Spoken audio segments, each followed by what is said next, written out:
noches a todos. Gracias por, buenos días, buenas noches, buenas tardes, depende de cuando nos vean. Gracias por venir nuevamente a este canal, a Hombres X.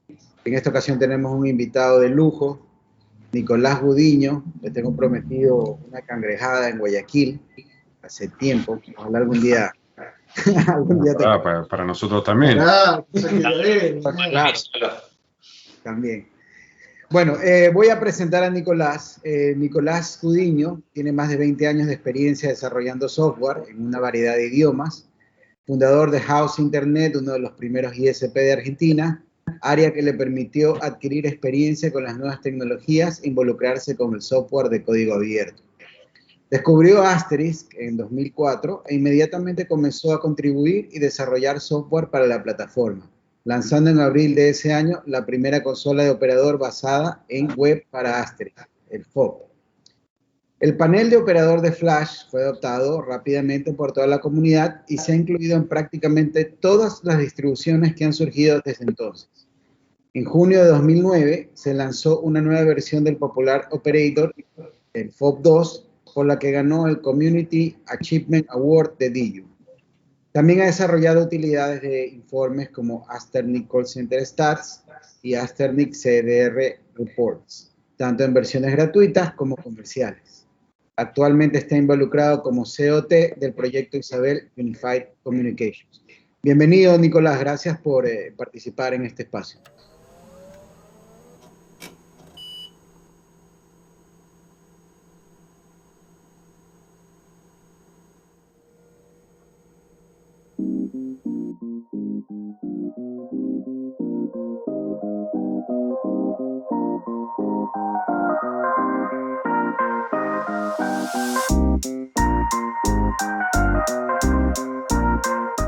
Gracias, Paul, gracias a todos ustedes por recibirme.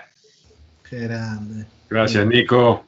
Gracias. No, por favor. Bueno, sí, lo único que quiero corregir ahí es que ya soy un poquito más viejo y esos 20 años de experiencia ya son como 30.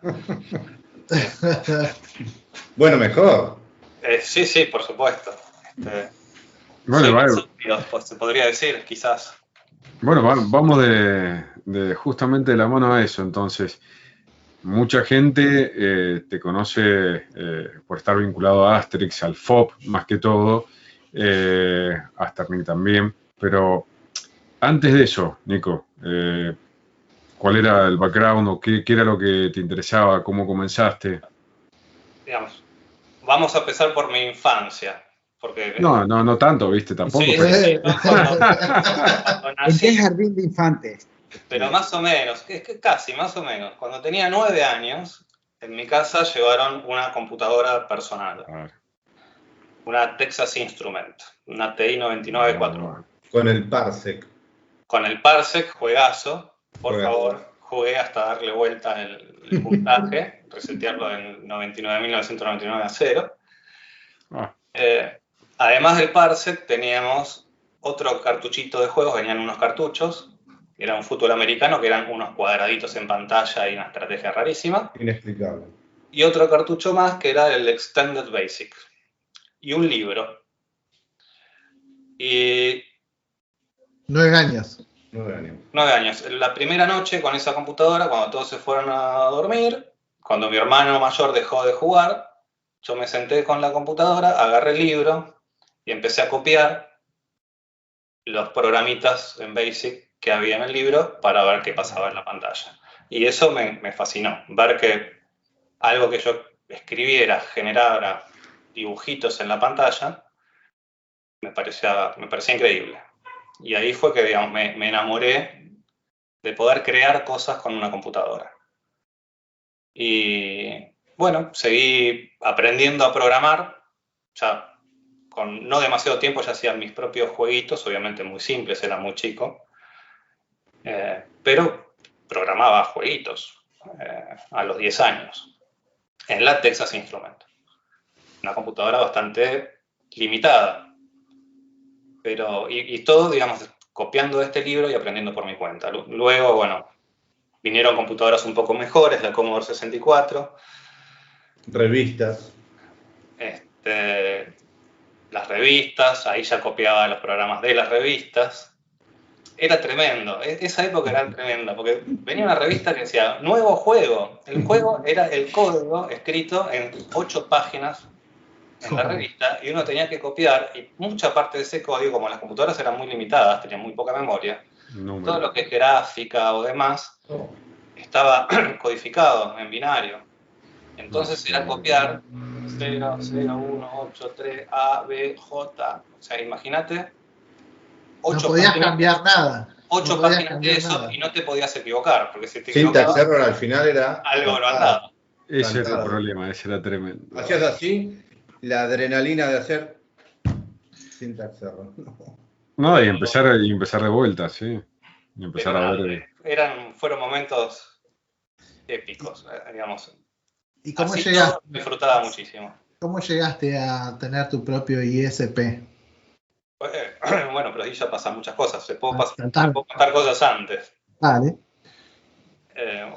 O seguimos avanzando. No, contanos. Justamente. Justamente. Jueguitos ya en una Commodore un poquito más avanzados también. Siempre autodidacta, por supuesto, seguía siendo muy chico. Quiero mencionar que voy a cumplir 50 años a fin de este año. O sea, soy un señor mayor. Tenemos que ir a festejar, olvidate. De la generación X. Las generaciones lo saben ustedes. Si soy X o soy Z o J, no sé. Bueno, la cuestión es que siempre fui el chico de las computadoras, obviamente, porque no solamente las sabía manejar, sino que también programaba y demás. Hubo alguna etapa en donde había la escena de la informática, funcionaba así, había casas de computación, negocios de computación. Los negocios de computación vendían computadoras y tenían computadoras para mostrar y dejaban ir a los chicos, a los niños, a usar las computadoras. Era como la versión antigua de lo que fue en algún momento hace unos años un cibercafé, digamos. Y el que los chicos usaran las computadoras les ayudaba a los negocios a vender las computadoras a los adultos que iban allí a comprar. Entonces me pasaba gran parte del tiempo fuera de mi casa, en algunos de estos negocios, usando computadoras prestadas, programando mis jueguitos ahí mismo. O, digamos, yo iba porque me dejaban jugar a los jueguitos que no podía tener en mi casa. Cuando terminé el secundario, entonces, siendo el chico de las computadoras, me ofrecieron trabajo en el rectorado de la Universidad de Buenos Aires, en la Secretaría de Ciencia y Técnica, porque justamente estaban incorporando computadoras, estaban informatizando lo que era el rectorado de la Universidad de Buenos Aires con computadoras personales, las primeras computadoras personales, unas máquinas ATXT.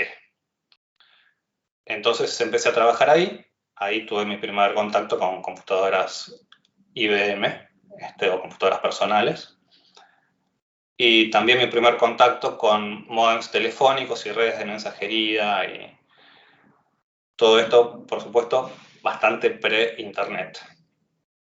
Hablo de módem de 300 baudios, redes de mensajería dentro de lo que era la universidad, las diferentes facultades de la universidad.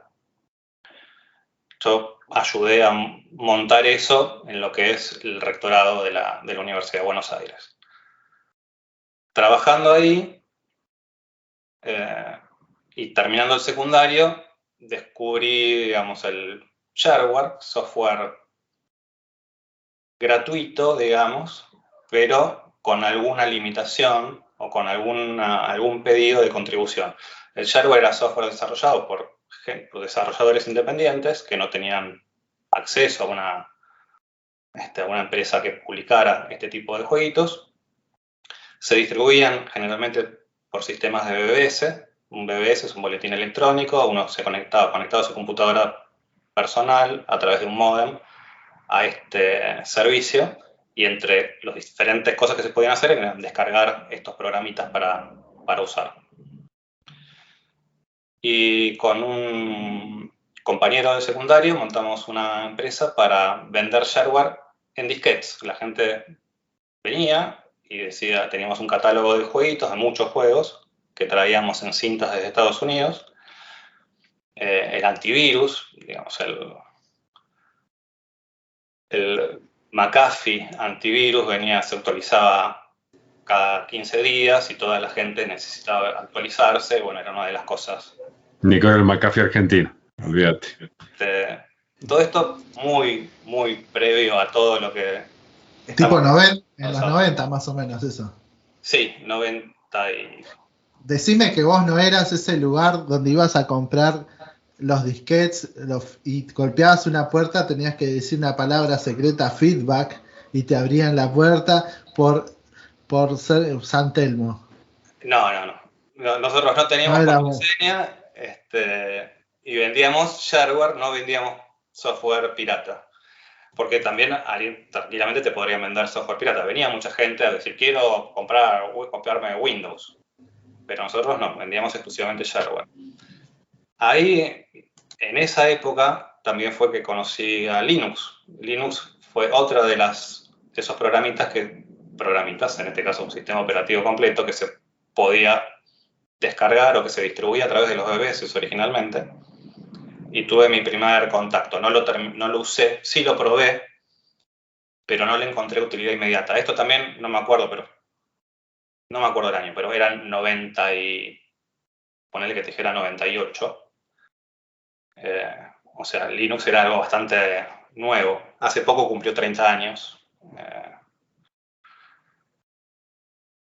Y bueno, de vender shareware pasamos ahí a montar el BBS que me preguntaba Fede, que fue la extensión natural a ofrecer estos programas que la gente venía en persona a copiar en disquete para que los pudieran descargar directamente de sus casas a través de un módem. Y con el BBS también vinieron servicios de mensajería dentro de lo que es un BBS. Eran algo pre-internet, parecido pero diferente. Diferente sobre todo porque no era una conexión permanente o en tiempo real, era una conexión, o sea, los mensajes uno se conectaba, hacía el intercambio de información, subía los mensajes que tenía escritos, bajaba los mensajes que hubiera recibido y después los miraba tranquilo sin usar la línea telefónica. Poquito después llegó Internet a Argentina, inmediatamente, o sea, era totalmente lógico, ya ofrecíamos correo electrónico, email, el mismo de Internet, pero en etapa BBS. Fue evolución natural. La evolución natural era tener un enlace permanente, 24 horas conectado a Internet. También era un enlace muy precario, un enlace en par de cobre de 64 kilobits. Así empezamos, eso solo costaba miles de dólares al mes. Miles de dólares. Yo no lo puedo creer. Y bueno, sí, así montamos. Del 1 a 1 estábamos en ese momento. Estábamos, sí. O sea que siempre fuiste un emprendedor, o sea, desde chico, entonces siempre es un emprendedor absoluto y en tecnología. La única vez que trabajé en relación de dependencia fue para el rectorado de la Universidad de Buenos Aires, claro. 2 años. Y tener esos costos realmente para un emprendedor debe haber sido...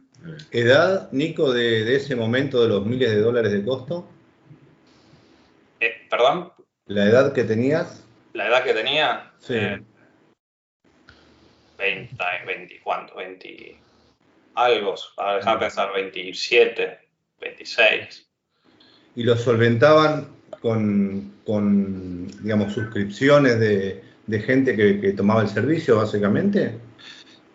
Ahí fue que empezamos a ofrecer el servicio de Internet y creamos un kit de conexión que era una cajita que se compraba en las casas de computación. En ese kit había un disquete que vos lo instalabas, automático, eso también era una novedad diferente. ¿Viste el disquete de América Online? Bueno, hicimos eso antes de América Online. Sí. Hicimos el América Online en Argentina. Ponías el disquete y te autoinstalaba el Trumpet, que era el software. Ese sí era pirata porque creo que requería licencia. Sí. Pero el señor que lo escribía es un señor de Australia. Perdón, señor de Australia. Ya caducó, Nico. Y prescribió. El Trumpet Windsock, que es lo que te convertía, digamos, la conexión de modem a TCP/IP y el Netscape Navigator. Mira. Con página inicial, la página de House Internet. Nico, ¿y cómo fueron tus comienzos con Asterisk? ¿Y qué te llamó la atención? Bueno, ¿O nos estamos saltando mucho en ese no puede periodo? ser. Digamos, con la empresa, cuando ya nos convertimos de vender shareware a proveedor de Internet, crecimos en usuarios, teníamos bastantes usuarios, éramos relativamente importantes. Yo tengo una pregunta, Nico, perdón. Sí. ¿Había en ese momento algún tipo de certificación a nivel, digamos, nacional para hacer ISP o no?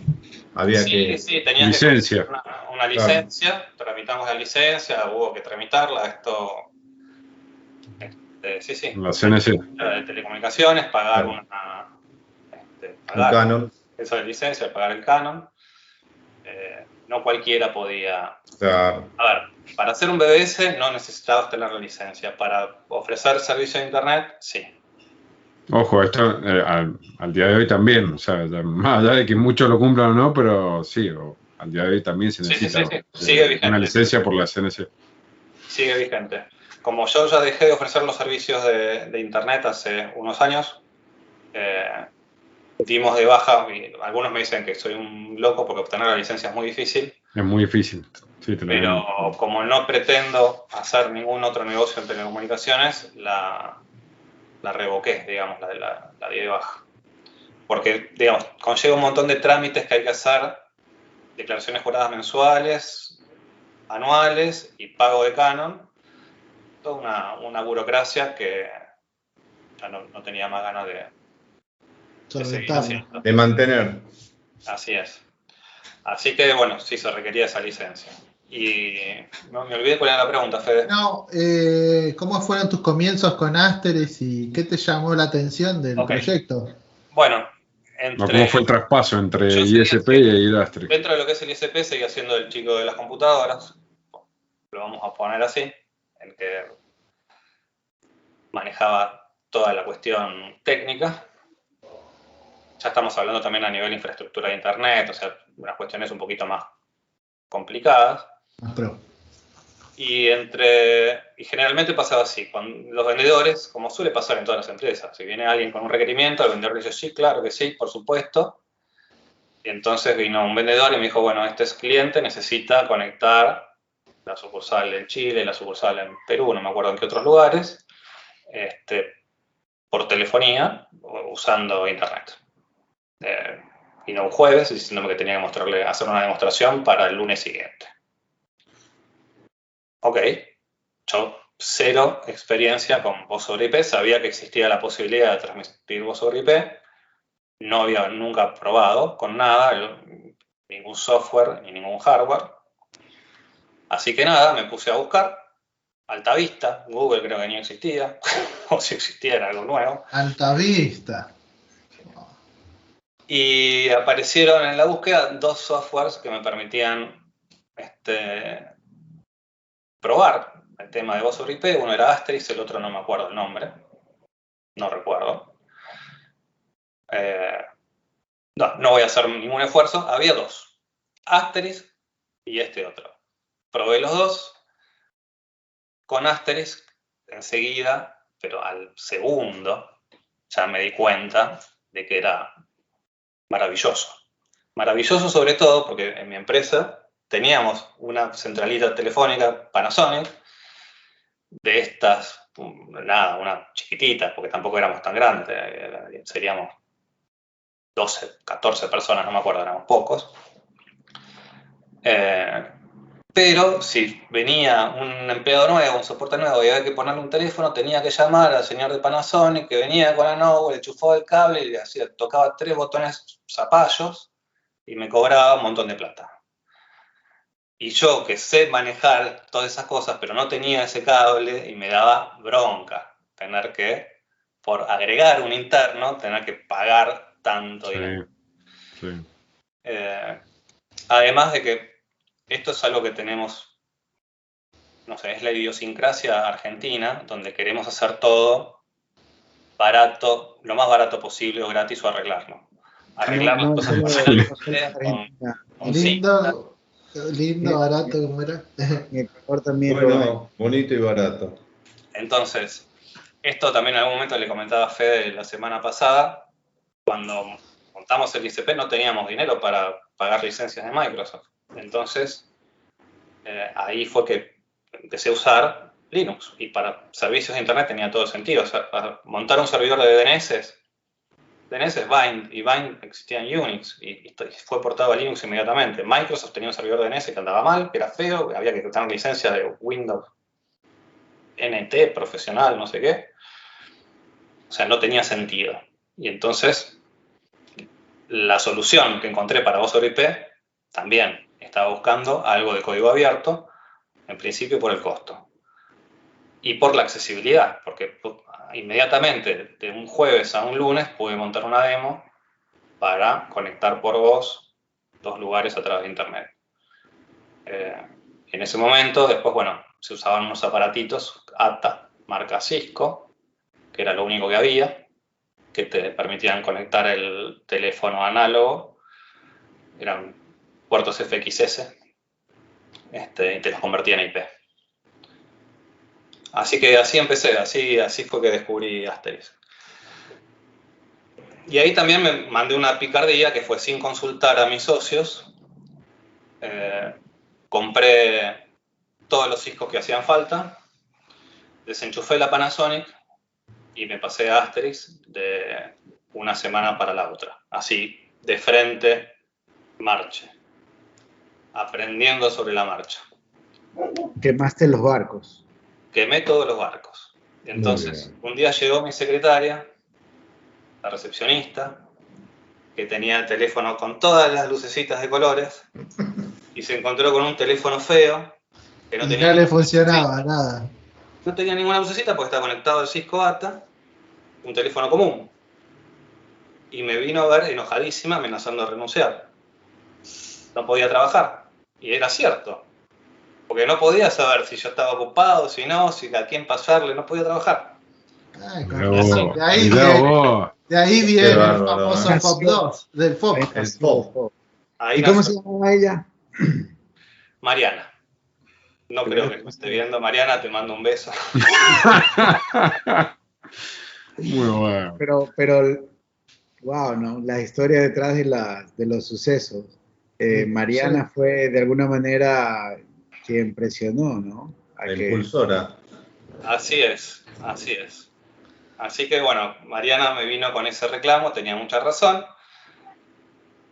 Inmediatamente yo ya, digamos, no me costó demasiado hacer una página web que mostraba el estado de las extensiones, pero era muy feo. Imagínate una página web que tenía que refrescar cada X segundos. Estamos hablando año 2003 o 2004, por ahí. Internet todavía era algo bastante primitivo comparado con lo que es ahora. Y no estaba bueno tampoco, porque no eran lucecitas reales, no era lo mismo que el teléfono que usaba. Y ahí fue, digamos, creo que lo que hizo que el FOB se convirtiera en lo que se convirtió, es que descubrí que podía usar una tecnología que venía incluida en Flash. En ese momento era Macromedia, ni siquiera era de Adobe todavía. Sí, era Macromedia, sí. Sí. Por eso Flash Operator Panel. Sí, pero digamos, de Flash lo único que a mí me interesó es los sockets. Las páginas web, claro, sí, es el protocolo HTTP es un protocolo, digamos, no tiene una conexión permanente. Yo te hago una solicitud y recibo una respuesta y se corta. Y cada vez que quiera algo nuevo, te hago otra solicitud, recibo una respuesta. Y no tengo comunicación desde el servidor hacia el cliente. Lo que ahora es común, y no es tan común, tampoco es tan que el servidor puede hacer una notificación al cliente, siendo el cliente la persona que está mirando, en este caso el panel de operadora.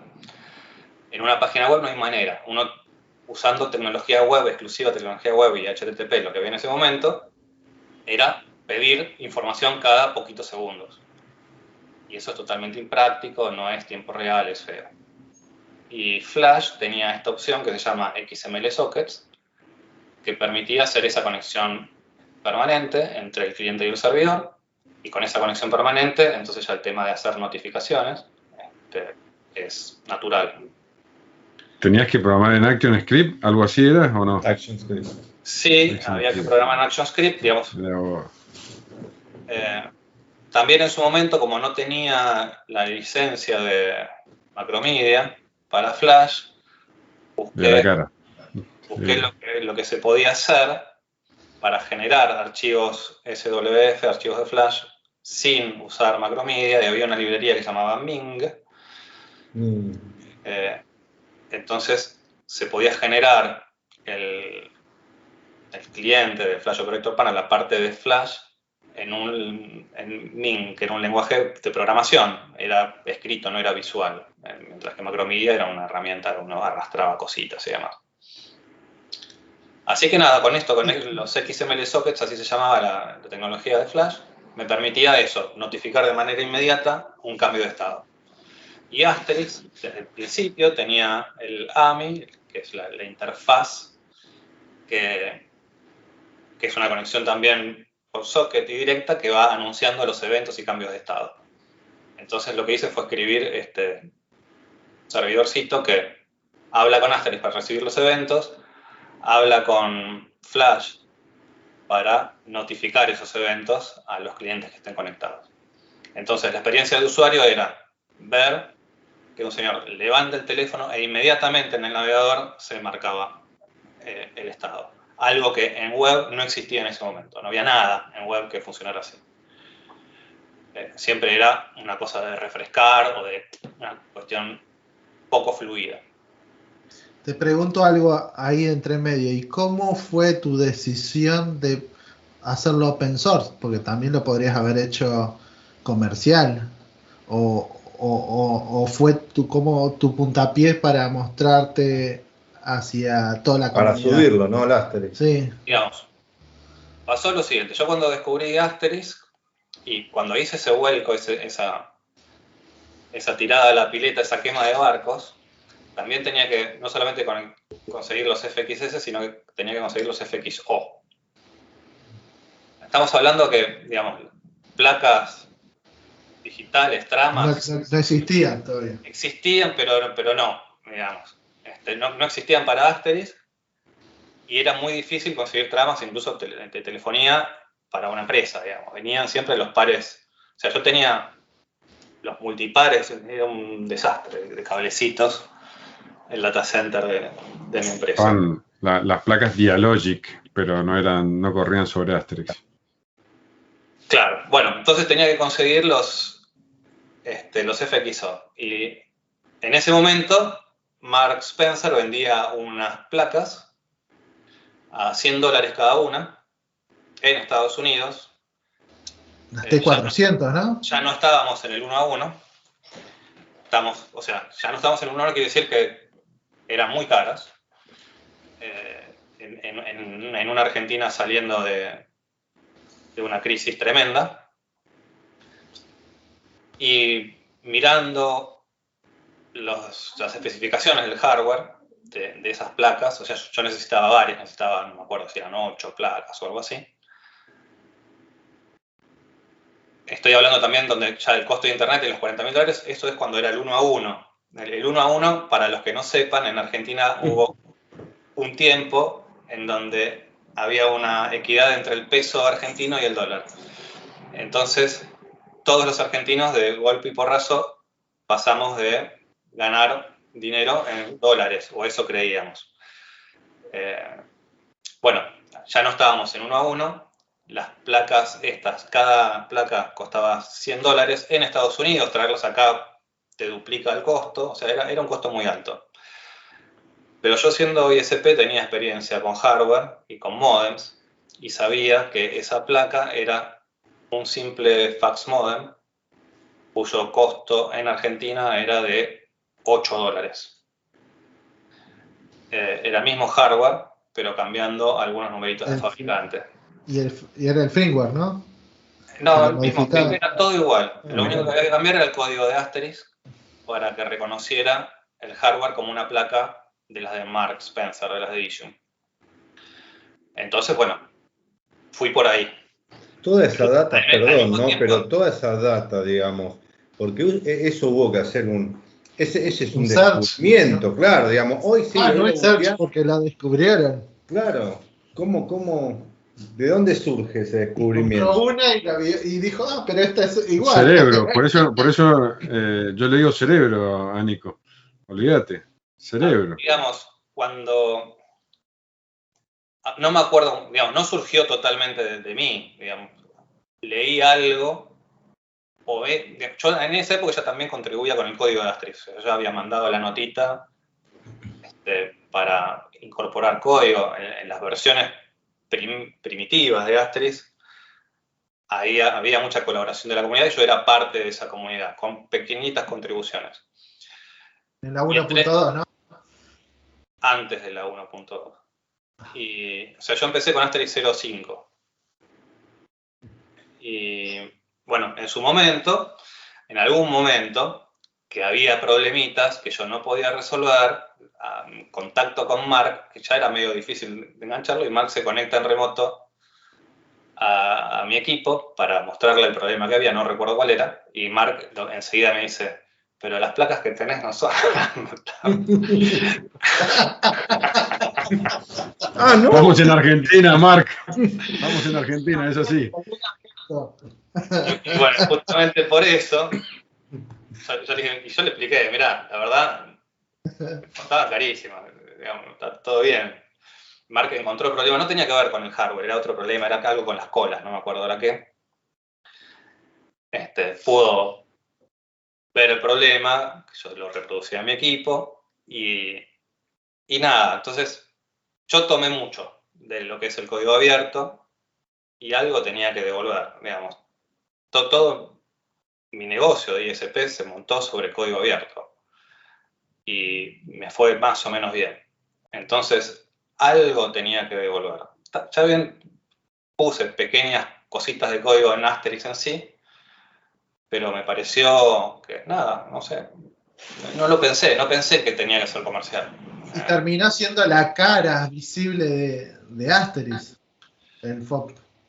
Sí, digamos, en principio, cuando lo anuncié, cuando salió, tenía ese factor de que no había ningún otro software que es del tiempo real, efectivamente tiempo real, o sea, de poder mostrar la información, en este caso, que nos interesa, cambios de estado en los teléfonos, en un navegador en tiempo real. En ese momento también, cuando, digamos, ni siquiera había teléfono SIP, sí había placas con, digamos, estos adaptadores FXS, cuando yo levantaba el teléfono se emitía un evento. Entonces yo veía, o sea, tal levantado el tubo, yo lo podía ver. Y eso era casi mágico, digamos, yo tener el teléfono físico, tener el navegador en la pantalla, y levantar el teléfono físico y inmediatamente, o sea, inmediatamente ver el cambio y cortar e inmediatamente ver el cambio, era semi-mágico. Pero no había tanta documentación de eso. No, y nosotros veíamos eso y decíamos, wow, mira lo que es esto. O Digamos, sí la había. Para O eso, al estar en el grupo tan chico ese lo tenía. lo que pasa es que, digamos, acá en Latinoamérica no sé si había mucha gente, había algunos, pero no tantos, eran generalmente... Hay algunos de los que todavía están en la comunidad de Asterisk, que estaban, muchos otros ya no están más, se dedicaron a cosas más interesantes o no sé, o a volar aviones como Mark. Pero toda esa gente, cuando vio el FOP y vio esa magia, entre comillas, enseguida lo que vieron también fue, lo que pasó fue lo siguiente. Asterisk a mí me pareció maravilloso porque yo que soy creador de soluciones y de cosas con computadoras, podía empezar a crear o a solucionar las cuestiones telefónicas que hasta ahora eran una caja negra y que manejaba un señor de Panasonic. Y que incluso había cosas que no podían hacer y que yo ahora sí podía hacer programando. Esa magia me la permitió Asterix. Esa misma magia la vio toda la gente que participaba en la comunidad de Asterix en ese momento. Ahora, Asterix en sí y en ese momento era solo eso. Un señor que usa un teléfono le da exactamente lo mismo si atrás está Asterix o está la Panasonic. Es más, a mi secretaria le pareció horrible cambiar de Panasonic a Asterix. Es así, no le gustó. A toda la gente que estaba usando Asterix en ese momento, o los que abrazamos esa tecnología en ese momento, éramos más que nada técnicos o ingenieros, pero los usuarios en sí, o si pasemos más allá de los usuarios, los hombres, los que ponen la inversión, los gerentes, los que no son técnicos, ¿qué le van a ver de lindo a Asterix? Diferente a lo que pueden ver a cualquier otra central telefónica que existía. En principio nada. O sea, no había manera de convencer a esa gente de que era algo nuevo o una tecnología que podría cambiar el mundo de alguna manera. Y el FOB humildemente ayudó a eso. Esto me lo dijeron varios en persona. Anécdota en un Astricón en 2005 creo que fue, por ahí. En Anaheim yo ya era pobre, digamos, porque el 1 a 1 se había acabado. Pude pagarme el pasaje, estuve polizón en la habitación de otra gente, ni siquiera estaba registrado en el hotel. Pero bueno, caminando por los pasillos, una persona me busca, me dice, ¿vos sos del FOB? Sí.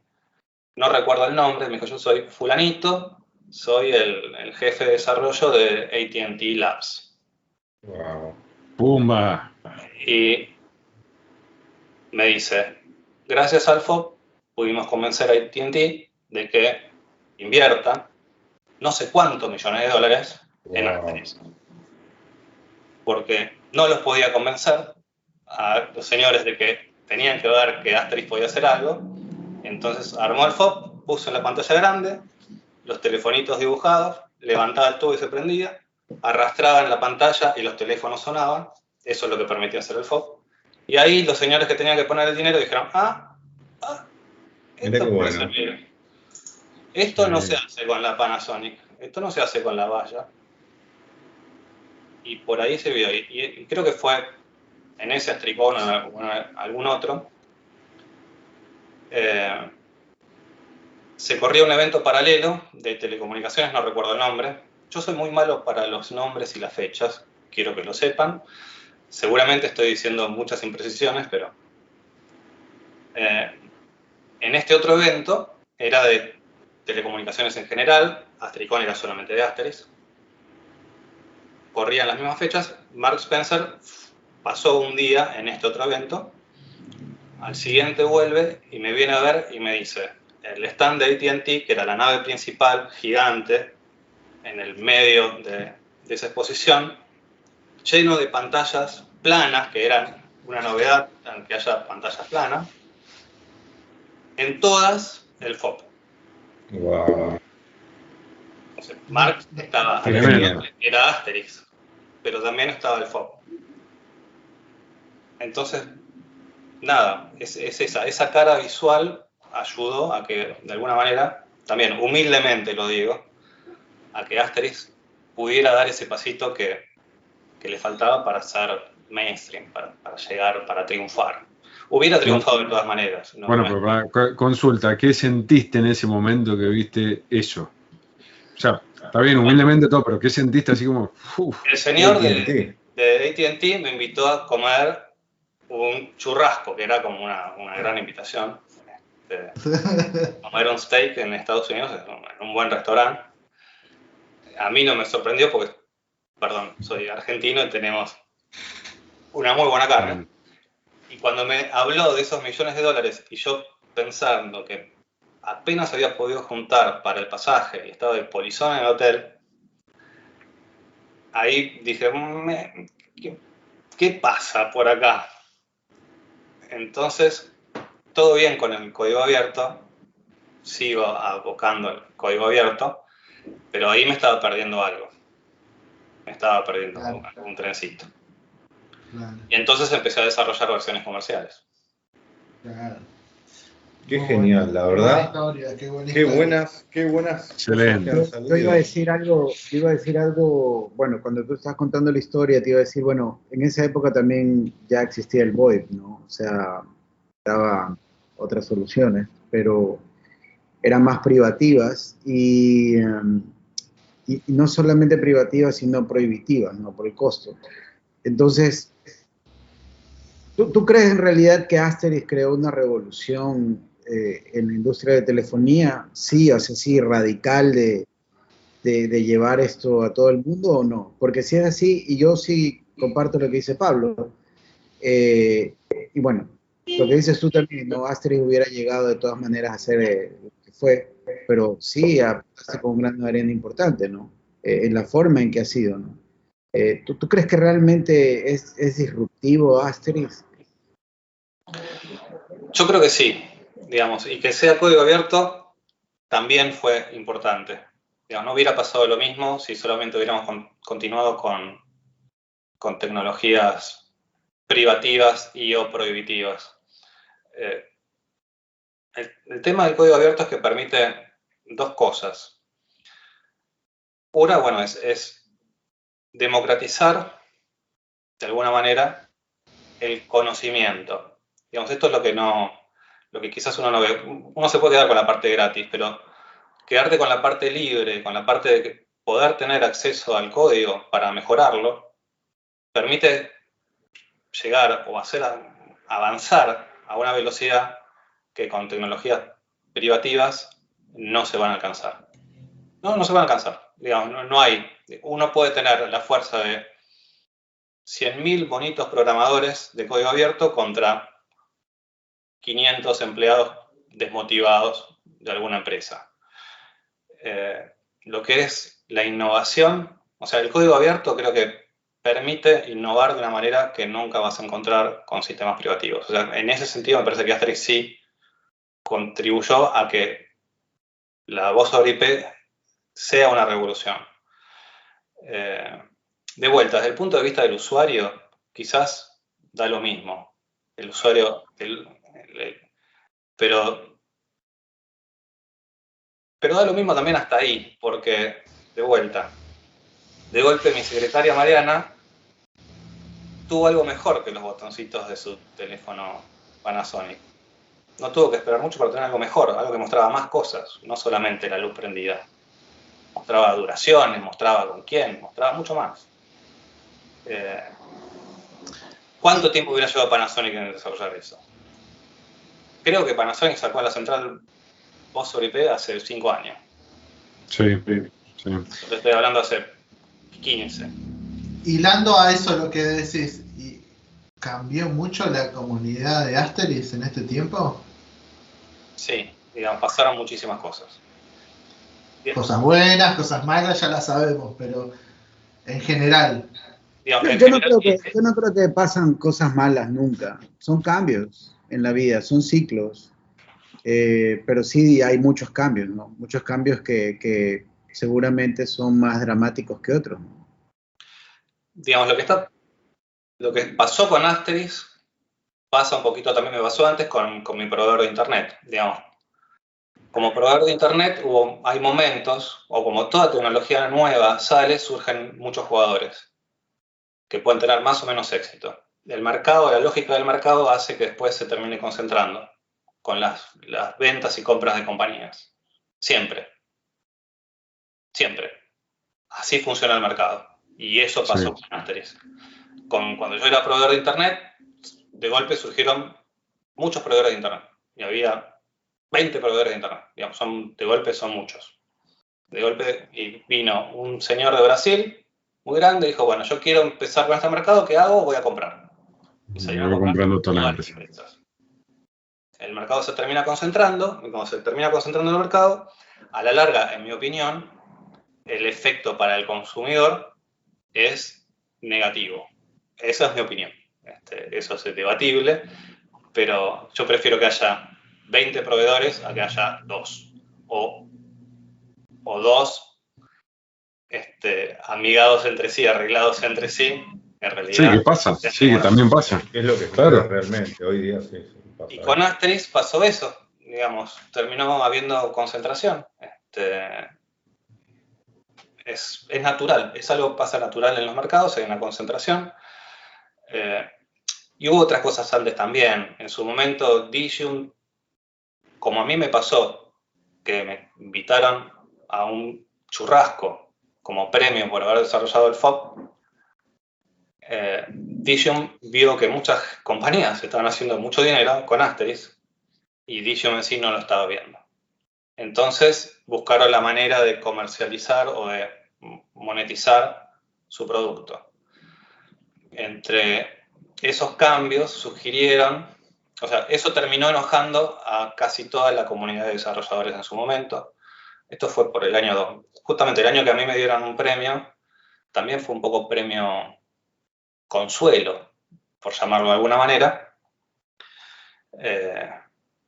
Consuelo era un premio para que para tratar de decir no se vaya a comunidad, porque ya la comunidad se estaba yendo, porque habían hecho algunos anuncios legales de que no se podía. Uno de esos anuncios era: no se puede usar la interfaz, el API del Asterix Manager, el AMI, que es lo que usa el FOB, con ningún producto que no sea de código abierto. Esto es algo que pasa en general en informática. Yo tampoco soy abogado, pero, digamos, pasa todavía al día de hoy. A mí no me parece que si yo tengo un sistema que tiene que interactuar con otros sistemas externos a través de una manera de interfaz de comunicación o de pasaje de datos, que se contagie una licencia por intercambiar datos con ese otro software. Bueno, Digium hizo todo un movimiento legal tratando de hacer eso, de extender ese contagio de licencias por el uso de las APIs, distintas APIs que tenían. Además de anunciaron cambios de arquitectura y demás que iban a hacer, que al final no hicieron, pero terminaron distanciando a muchísima gente de lo que fue la comunidad original en Asterix. Claro, ahí donde se fueron a Free Switch y todos esos otros proyectos. Lo de Free Switch fue otra cosa, diferente. Hay muchas cosas, muchas novelas, hay mucha novela, hay mucho ego, hay traiciones. Hay para conocer podemos hacer una hay de todo. Yo no, eso es lo que más le gusta a Fede, le gusta todo eso. Las novelas le encantan. hay muchísima novela. Pero en definitiva yo creo que, digamos, el cambio más importante que hubo con Asterix tiene que ver con esa concentración de mercado. Y un poquito también con una especie, si queremos, de desilusión. Con Digium no podemos decir que sea desilusión, pero en que el código abierto abre todo este abanico de posibilidades, mucha gente puede innovar, muchas empresas pueden hacer mucho dinero, y olvidando o sin que derrame esos beneficios a los desarrolladores originales o a los que mantengan esos proyectos de software que se utilizan. Pasó también. Sí, Paul, decime. Hay un desafío enorme, ¿no? Para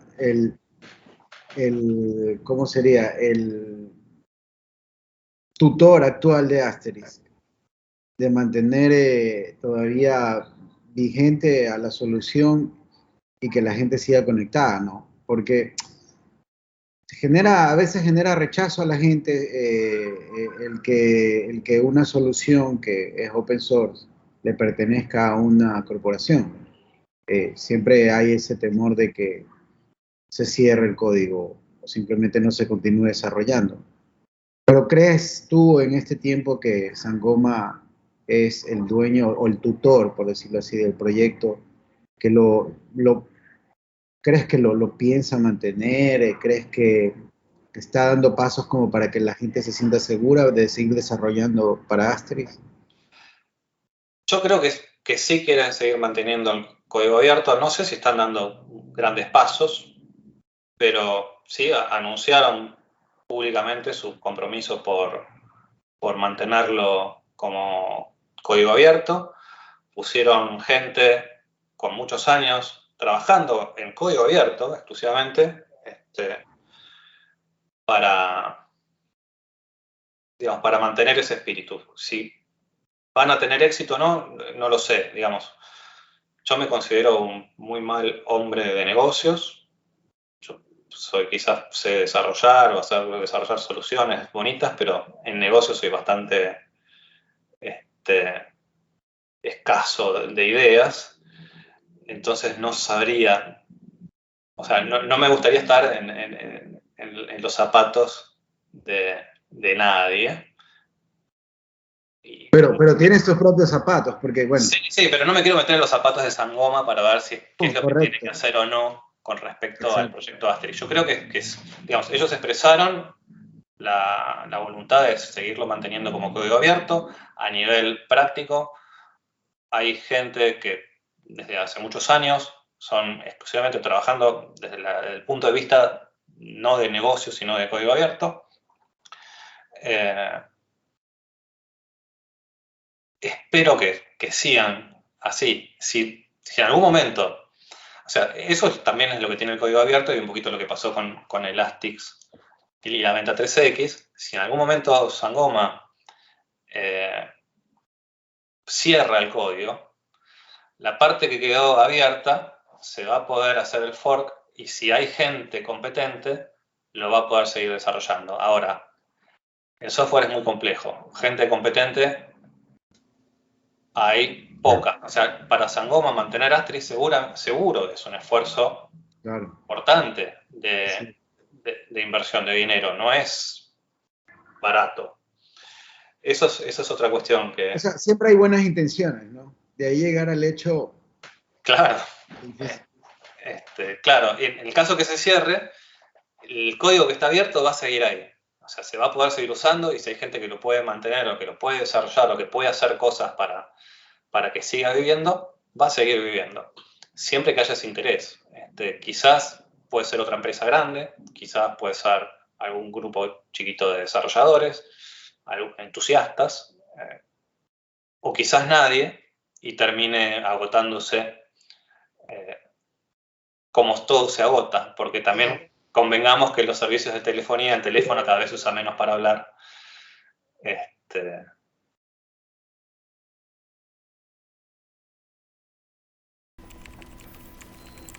¿No nos está siguiendo? Apurate.